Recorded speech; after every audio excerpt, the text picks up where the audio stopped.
एक रूलिंग आ चुकी है सुप्रीम कोर्ट की और आज से नहीं सालों पहले से आई हुई है कि किसी भी एक्सीडेंट के केस को कोई भी डॉक्टर ना नहीं कह सकता, नंबर वन। और अगर आप किसी एक्सीडेंट के पेशेंट को लेके हॉस्पिटल जाते हैं तो आपको किसी भी तरह से पुलिस विक्टिमाइज नहीं करेगी। ये बिल्कुल फैक्ट है, इसको मान के चलिए। इनफैक्ट इस समय हमारे साथ में एक पहल हमने एक योजना अपनी शुरू की हुई है, उसमें हम इसी के ऊपर स्ट्रेस डाल रहे हैं कि आप रोड पे जा रहे हैं, किसी का एक्सीडेंट है भगवान ना करे और आपने देखा कि वो पड़ा हुआ है खून में लथपथ, अपनी मदद के लिए वो 112 को कॉल नहीं कर पाएगा, वो मेडिकल को कॉल नहीं कर पाएगा। आप उसकी जगह कॉल करिए, आप एक पहल करिए, उस आदमी की सेवा करिए, मदद करिए। आपकी एक पहल करने से पुलिस, फायर, एम्बुलेंस उसके पास पहुंच जाएगी, उसको हॉस्पिटल लेके हमारी पीआर भी जाएगी, हो सकता है उसकी जान बच जाए।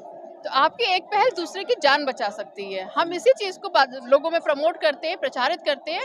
आप दूसरों के लिए फोन करिए, अपने लिए करिए, दूसरों के लिए भी करिए।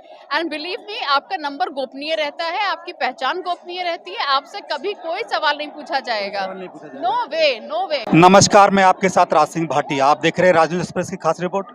आपको पता है कि यूपी नेशनल ट्रेस शो चल रहा है जो कि पॉइंट 2 है। यहाँ पे 112 स्मार्ट पुलिस ऊपर आप खुद देख सकते हैं कि एक माननीय योगी जी ने चलाया हुआ है। हमारे साथ मैम हम बात करने की कोशिश करेंगे। मैम 112 का क्या है? मैम आपका शुभ नाम क्या है? मोहिनी पाठक हूँ मैं और मैं एडिशनल एसपी हूँ यूपी 112 लखनऊ मुख्यालय में। तो ये जो हमारा स्टॉल था, यूपी पुलिस का स्टॉल था, इसमें एसडीआरएफ, एटीएस को और साइबर को आप देख रहे हैं, 1090, 112, डिजास्टर रिलीफ को, इन सबको हमने प्लेस किया था यहाँ पे। लोगों को जानकारी देना चाहा था कि कैसे ये सारे विंग्स काम करते हैं यूपी सरकार के। और हमारा स्टॉल बहुत बड़ा हिट रहा है लोगों में एक उत्सुकता थी जानने की कि पुलिस कैसे काम करती है।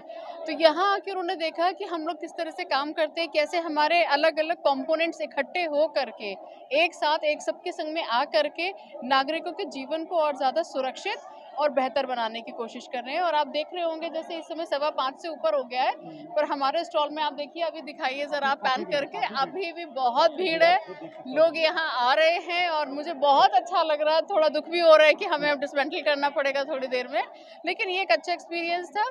और हमारी ये कोशिश रहेगी कि इस तरह के जो भी अवसर हमें मिले, हम शोकेस करें अपने आप को। लोगों में कॉन्फिडेंस जागता है जब वो पुलिस को इतनी नजदीकी से देखते हैं। यही कॉन्फिडेंस हमें चाहिए, क्योंकि इसी कॉन्फिडेंस के बाद में वो 112 पे भी कॉल करने की हिम्मत जुटाते हैं, थर्ड पार्टी कॉलर की तरह भी वो काम करते हैं, दूसरों की मदद के लिए आगे आते हैं, और सब कुछ मिला जुला करके ही हम एक उत्तम प्रदेश को क्रिएट कर पाते हैं। कहीं न कहीं माननीय उत्तर प्रदेश मुख्यमंत्री जी उन्होंने बोले जीरो टॉलरेंस होगी।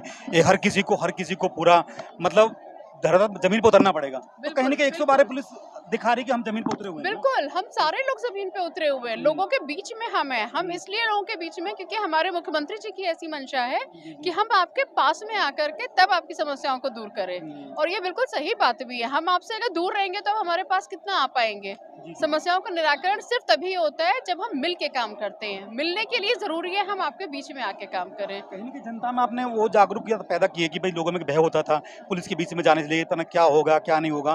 कहीं न कहीं वो दूरी खत्म करने का 112 बिल्कुल, हम लोगों ने ये दूरी खत्म करने की बहुत कोशिश की और दूरी खत्म भी हुई है। जैसा कि आप देख रहे हैं, काफी लोग हमारे पास आए हैं। हम लोगों को जागरूक भी कर रहे हैं, उनको बता रहे हैं साइबर क्राइम अगर होता है तो उन्हें 112 को कॉल करना है। जीआरपी में फायर है, मेडिकल है, किसी भी आपात स्थिति अगर उनके साथ में घटती है या किसी और के संग घटती है और आपको दिखता है, दोनों ही स्थितियों में आप 112 पे कॉल करिए, 112 की गाड़ी जाएगी और आपकी जितनी भी संभव मदद होगी सारी की सारी उस समय आपके संग की जाएगी। मैं पूछना चाहूंगा जैसे कि कोई समस्या होती है रोड पे हाँ जी। एक्सीडेंट हो जाता है तो उसको अगर मेन आदमी कोई भी हॉस्पिटल लेके जाता है तो सब चीजें उससे पूछी जाती हैं एमएलसी के लिए आपने एफआई कराई नहीं कराई तो सबसे प्रायोरिटी होती है हॉस्पिटल की किसी को भी ट्रीटमेंट देने की जो एक्सीडेंट रोड पे हुआ है। जी। तो उसके विषय में आप क्या कहना देखिए, चाहोगे? सुप्रीम कोर्ट का इसमें बहुत क्लियर कट एक मैंडेट है, इनका एक रूलिंग आ चुकी है सुप्रीम कोर्ट की और आज से नहीं सालों पहले से आई हुई है कि किसी भी एक्सीडेंट के केस को कोई भी डॉक्टर ना नहीं कह सकता, नंबर वन। और अगर आप किसी एक्सीडेंट के पेशेंट को लेके हॉस्पिटल जाते हैं तो आपको किसी भी तरह से पुलिस विक्टिमाइज नहीं करेगी। ये बिल्कुल फैक्ट है, इसको मान के चलिए। इनफैक्ट इस समय हमारे साथ में एक पहल हमने एक योजना अपनी शुरू की हुई है, उसमें हम इसी के ऊपर स्ट्रेस डाल रहे हैं कि आप रोड पे जा रहे हैं, किसी का एक्सीडेंट है भगवान ना करे और आपने देखा कि वो पड़ा हुआ है खून में लथपथ, अपनी मदद के लिए वो 112 को कॉल नहीं कर पाएगा, वो मेडिकल को कॉल नहीं कर पाएगा। आप उसकी जगह कॉल करिए, आप एक पहल करिए, उस आदमी की सेवा करिए, मदद करिए। आपकी एक पहल करने से पुलिस, फायर, एम्बुलेंस उसके पास पहुंच जाएगी, उसको हॉस्पिटल लेके हमारी पीआर भी जाएगी, हो सकता है उसकी जान बच जाए। तो आपकी एक पहल दूसरे की जान बचा सकती है। हम इसी चीज़ को लोगों में प्रमोट करते हैं, प्रचारित करते हैं। आप दूसरों के लिए फ़ोन करिए, अपने लिए करिए, दूसरों के लिए भी करिए। एंड बिलीव मी, आपका नंबर गोपनीय रहता है, आपकी पहचान गोपनीय रहती है, आपसे कभी कोई सवाल नहीं पूछा जाएगा। नो वे, कुछ भी नहीं। मैम एक और दिक्कतें आती हैं हाईवे रोड पे चलने में, 112 कॉल होती है, जिस बंदे ने कॉल किया, पुलिस आती है 112, ठीक है, उसके बाद कहीं ना कहीं विवाद आता है कि बॉर्डर का, ये मेरे क्षेत्र में नहीं है। अगर गौतम बुद्ध नगर की बॉर्डर है, उधर बुलंदशहर आ गया, गौतम मेरठ क्षेत्र आ गया, तो कहीं ना कहीं बोलते कि हमारे क्षेत्र में नहीं है ये, तो उसमें क्या होना चाहिए? बहुत दिक्कत आती है सर, नहीं, उसके ऊपर देखिए हम लोग काम कर रहे हैं। और इस समय आपको जान के खुशी होगी कि थानों की जो बाउंड्री थी, पीआरवी के लिए थाने की कोई बाउंड्री अब अहमियत नहीं रखती है। ये आपका थाना है कि मेरा थाना है कि इसका थाना है, इससे कुछ लेना देना नहीं है। हमारी पीआरवी अपने जनपद के किसी भी थाना क्षेत्र में जाएगी, पहली बात। दूसरी बात, हाईवे के ऊपर जो आप बता रहे हैं कि दो जनपदों के बीच की बात हो सकती है, तो हाईवे की हेल्पलाइन है, उससे हमारा इंटीग्रेशन हो रखा है। आप उसके ऊपर कॉल करेंगे, आपको मदद मिलेगी। कहीं ना कहीं ऐसा होता है, टाइम नहीं होता है, बंदे ने कॉल किया, किसी ने पर्सन सब आपसे या कोई भी सही, उसको जो एक्सीडेंट चोट हो गया, तो सर पुलिस क्या बोलती है, हमारे क्षेत्र से बाहर है, क्योंकि वो सोचते हैं कि अगर हम केस को लेंगे, कोई डेथ हो जाती है, कुछ होती है, हम लपड़े में क्यों पड़े। मैंने बहुत केस देखे, हम पत्रकार हैं, रोड पर रहते हैं, आप भी तो देखती हूँ मैम, आपके बीच में आते हूँ, काफी आती हूँ, तो उसके लिए क्या पहल देखिए, हम लोग इसके लिए यही कर रहे हैं, सेंसिटाइज कर रहे हैं। हमारे जो पुलिसकर्मी हैं पीआरवी के ऊपर, उनकी ट्रेनिंग होती है, वृहद ट्रेनिंग होती है, ऑनलाइन ऑफलाइन दोनों तरह से हम ट्रेन कराते हैं, उनको भी बताते हैं। और हम आम जनता को भी कहते हैं कि मानवीयता पहली चीज है। आप मानवीयता रखिए, समदृष्टि रखिए। कल को उस आदमी की जगह आपका कोई रिश्तेदार, आपका दोस्त, आपका जानने वाला हो सकता है।